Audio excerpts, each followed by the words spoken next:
لیکن سر جس طرح آپ ابھی فرما رہے ہیں اگر ایران کا میزائل صلاحیت کم ہو جاتی ہے تو کیا اس سے امریکہ اور اسپیسیفکلی اسرائیل کے لیے فیوچر سٹرائکس آپ کو نہیں لگتا نسبتاً کم خطرناک ہو جائیں گی کیونکہ ایران کی جو مؤثر جوابی طاقت ہے وہی محدود ہو جائے گی؟ اس کو پھر آپ کیسے دیکھیں گے؟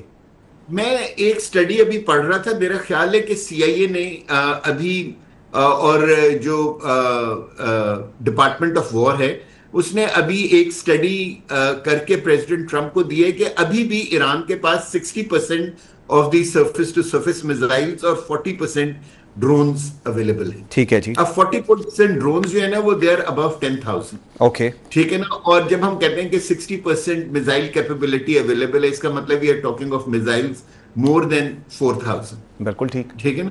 سو یہ ایک اچھی وہ ہے کیا کہتے ہیں ایک بہت اچھی اسٹرینگتھ ہے جس کے اوپر ایران اگلے 1 سے 2 مہینے تک جنگ لڑ سکتا ہے بڑے آرام سے امریکہ اور اسرائیل کے ساتھ. ٹھیک ہے. لیکن اس سارے بارگین میں ایران کا بہت زیادہ نقصان ہوا ہے. ملٹری ٹارگٹس آلریڈی ختم ہو چکے ہیں ایران میں جو سب سرفیس ٹارگٹس تھے. ٹھیک ہے نا. جو سرفیس کے اوپر تھے جو نیچے یعنی کہ برڈ ٹارگٹس ہیں امریکہ اور ایران اسرائیل کے لیے اس کے لیے ان کو جو ہے نا بہت اسپیشلسٹ ویپنز استعمال کرنے پڑیں گے اور وہ آپ ایک حد سے زیادہ نہیں کر سکتے کیونکہ اس کے اندر سیویلین کیجویلٹیز ہونے کی بہت زیادہ چانسز ہوتی ہیں. ٹھیک. لیکن یہ جو ساری کیپیبلٹی ہے جو ایسیمیٹرک وارفیئر جو ایران لڑ رہے ہیں وہ بیسکلی جو انڈر گراؤنڈ ویپنز ہیں ان کے ساتھ لڑ. سو امریکہ بھی کوئی اتنا سکسیسفل نہیں ہوگا.